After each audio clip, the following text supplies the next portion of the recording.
तो फाइनली 2023 में शुरू होने वाला बिग बॉस का एक और नया फालतू और बकवास सीजन फाइनली एंड हो चुका है।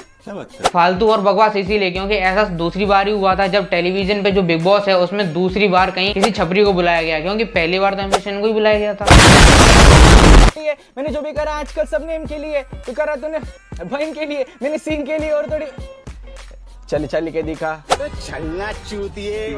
देखो इस बार के बिग बॉस में बहुत अच्छे लोग आए थे, काफी ज्यादा नोन पर्सनैलिटीज भी आए थे। ऐसे भी लोग आए थे जिन लोगों ने टेलीविजन में और डेली शो में अपना बहुत अच्छा नाम कमाया, बहुत अच्छी पर्सनैलिटीज हैं, काफी अच्छे लोग आए थे, काफी ज्यादा यूट्यूबर्स भी आए थे जिन्हें पूरा देश जानता है। पर फिर भी बिग बॉस के पास इतनी ज्यादा कंटेंट की कमी पड़ गई, इतनी ज्यादा टीआरपी की भूख बढ़ गई कि उन्हें आज भी किसी इंसान की मेंटल स्टेट को खराब करके उन्हें अपनी टीआरपी निकालनी पड़ रही। डीओ साहब को तंग किया गया। फिर वो नहीं, हमको ये बताओ कि जो सरकार बाबू मेरा बच्चा सुनो ना, हमको पूरा मीडिया तंग किया। इस सवाल का जवाब है, मीडिया तंग किया इस सवाल का जवाब है पूरा। आप ही। देखो UK07 राइडर का मैं वैसे तो आज तक कभी फैन रहा नहीं, मेरे चैनल पे ऑलरेडी इनके ऊपर दो रोस्ट वीडियो हैं, इसीलिए मैं अपना इन्हें फैन तो नहीं कह सकता, फिर भी इतना तो हर कोई जानता है और मैं भी ये मानता हूँ कि बिग बॉस में इतना गलत किसी के साथ दूसरी बार ही हो रहा है, पहला किसी और के साथ हुआ था, छोड़ो और ये दूसरी बार ही हो रहा है। किसी को टारगेट करके किसी को परेशान किया जा रहा है, खासकर उसकी मेंटल हेल्थ को परेशान किया जा रहा है और जानबूझ के उसकी पर्सनैलिटी को सबके सामने खराब किया जा रहा है, उसके ब्रांड वैल्यू को खराब किया जा रहा है, वो भी सिर्फ और सिर्फ बेमतलब में। ये बिक गया है सिनेमा, ये फिल्मों में कुछ नहीं रखा, ये सब पागल बना रहे हैं हमको माता। अब इसको भी बेमतलब में कह नहीं सकते क्योंकि ये जो कुछ भी हुआ वो एक फुल प्रूफ प्लानिंग की तरह चला, क्योंकि बहुत अच्छे से हर कोई जानता है कि बिग बॉस OTT 2 में जब इतने ज़्यादा बड़े सेलिब्रिटीज थे, पूजा भट्ट जैसे लोग थे, अविनाश जैसे लोग थे, फिर भी कोई 2 यूट्यूबर आ जाते हैं और उनकी पूरी लाइफ और उनकी पूरी पर्सनैलिटी के धज्जियां उड़ा के चले जाते हैं, जिसकी वजह से बिग बॉस के जितने भी मेकर थे उनकी बहुत ज़्यादा जल जाती है। दबदबा तो है, दबदबा रहेगा, दबदबा कौन रोक लेगा। सिस्टम पार देंगे, सिस्टम पार देंगे। और वो लोग ठान लेते हैं कि अगली बार जब भी बिग बॉस होगा तो जानबूझ के बिग बॉस में यूट्यूबर्स को बुलाया जाएगा और उनकी सामने से पर्सनैलिटी को खराब किया जाएगा। तो गया बेटे। जिसके बाद बहुत अच्छे से हर कोई जानता है, सबके सामने एग्जांपल है, एक थे तहलका भाई करके एक आए थे, उनको पर्सनैलिटी खराब करके उनको भी जानबूझ के घर से बाहर निकाला गया। उसके बाद आए थे UK07 राइडर, उनको भी गलत तरीके से बाहर निकाला गया। अब देख तू अब तू गया बेटा, अब तू गया, देख तेरी औकात मैं दिखाता हूँ तुझे, देख।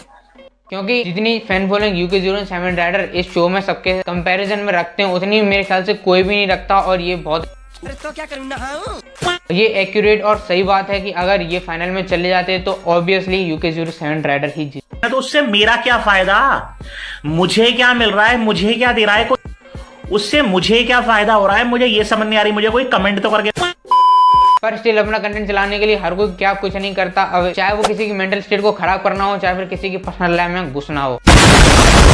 देखो ओवरव्यू के लिए बता दूं कि मुनव्वर फारूकी की शादी 2017 में 25 साल की उम्र पे हो चुकी थी और कुछ समय बाद जाके उनका एक एक्स्ट्रा मैरिटल अफेयर निकल के आ जाता है। ये तो लेटेस्ट न्यूज़ है। तो क्या करूँ, और वो अपनी GF से कहते हैं कि मेरी बीवी मुझसे डिच कर रही है, इसलिए मैं अब उसे डिच करूंगा और तुम्हारे साथ रहूंगा। अब थोड़ी सा क्या सोच है रे तेरी, मानना पड़ेगा। Thanks, love you. जब बिग बॉस वाला सीन आता है तो वहाँ पे वो अपने एक्स के बारे में बात करते हैं और वहीं पे उनकी एक करंट GF थी शायद आयशा खान, वो वहाँ से टिकट हो जाती हैं और उनको भी बिग बॉस में as a wild card entry बुलाया जाता है, जिसके बाद वो भी कई सारे जवाब और काफी सारे रिप्लाई मुनव्वर फारूकी को देते हैं, जिसकी वजह से यहाँ पे मैं मान सकता हूँ कि मुनव्वर फारूकी बहुत ही अच्छे एक प्लेयर है, विक्टिम कार्ड प्लेयर। ये विक्टिम कार्ड है जिसे आजकल सभी लोग अपनी जेब में रखते हैं और जब भी उनके ऊपर कोई, भाई मेरे को माफ कर दो, मैंने कभी किसी जात विवाद में मैं कभी नहीं घुसूंगा, मेरे से गलती होगा भाई, मेरे को बहुत मारा नहीं, मेरे को चलना चूतिए।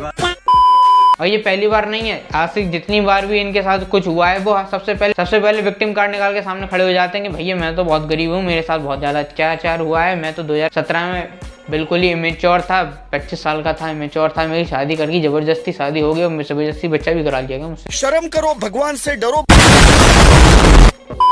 और सिर्फ यही नहीं, ऐसे कई सारे कंटेस्टेंट थे जिनकी पर्सनल लाइफ और लव लाइफ को घुमा फिरा के उनके बीच में मसाला घुसेड़ के अपना कंटेंट चलाया और एंड में जाके बिग बॉस का जब फाइनल हुआ तो एंड में आके मुनव्वर फारूकी जीत गया, जिसकी वजह से मुझे तो कोई फर्क पड़ता नहीं, और पर इससे बहुत ज्यादा लोग खुश हैं। इन बच्चों के लिए हम पेड़, पानी और ये जो ग्लेशियर बचा रहे हैं, हाँ?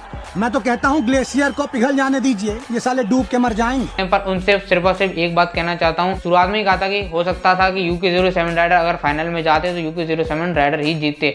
पर एक मिनट सोचो कि अगर स्टेज पे UK07 राइडर मुनव्वर फारूकी अगर साथ खड़े हो तो कितना मजा आता। एक तरफ एक सूडो हिंदू और एक तरफ एक हिंदू फोबिक माइंडसेट को रखने वाला है।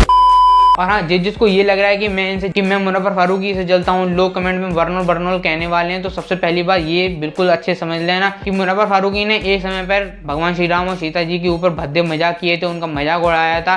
और इतना ही नहीं, बहुत अच्छे से सब लोग जानते हैं गोधरा एक कांड हुआ था गोधरा स्टेशन पे, जहाँ पे हिंदू बच्चों को, महिलाओं को जिंदा जला दिया गया था। 50 से 60 हिंदुओं को जिंदा जला दिया गया था, की वजह से काफी ज्यादा दंगे भी हुए थे। उनके ऊपर भी मुनव्वर फारूकी ने मजाक उड़ाए थे। अब सेम कांड अगर कोई और कर देता तो शायद उसका जीवन ही खत्म कर दिया जाता या फिर उसको अंडरग्राउंड होके रहना पड़ता। पर वहीं पे हमारे देश की इतनी खराब जनता है, इतनी ज़्यादा दोगली और बेवकूफ़ जनता है, उसको सबसे पहले लॉकअप जिता दिया, उसका करियर रिवाइव कर दिया, उसके बाद उसको बिग बॉस में भी जिता दिया। ये कैन डू जनरेशन है, कैन डू जनरेशन। और इतना ही नहीं, काफी ज्यादा ऐसे लोग हैं और ऐसे कई ज्यादा बड़े यूट्यूबर हैं जिनका मैं नाम नहीं ले सकता, जिन लोगों ने भले हमारे देश में कुछ भला हुआ हो या फिर कुछ दुखद हुआ हो, उसके ऊपर कभी भी ना ही कभी स्टोरी डाली और ना ही कभी उसके लिए बधाई दी। पर फिर भी हिंदूफोबिक मेंटेलिटी रखने वाला और एक कम्युनिटी को बहुत ज़्यादा डिस्क्रेडिट करने वाला इंसान जब जीत जाता है तो उसके ऊपर बहुत ज़्यादा खुश हो गए स्टोरी भी लगाई जाती है, मुबारकबाद भी दी जाती है। अब मैं उनका नाम नहीं लेना चाहता वरना फिर से उन्हें जेल जाना पड़ेगा। बाकी अगर आपको ये वीडियो में अगर कोई दिक्कत लगे तो कमेंट में बता देना। अगर ये वीडियो अच्छी लगी तो इस वीडियो को लाइक और चैनल को सब्सक्राइब तो करिए।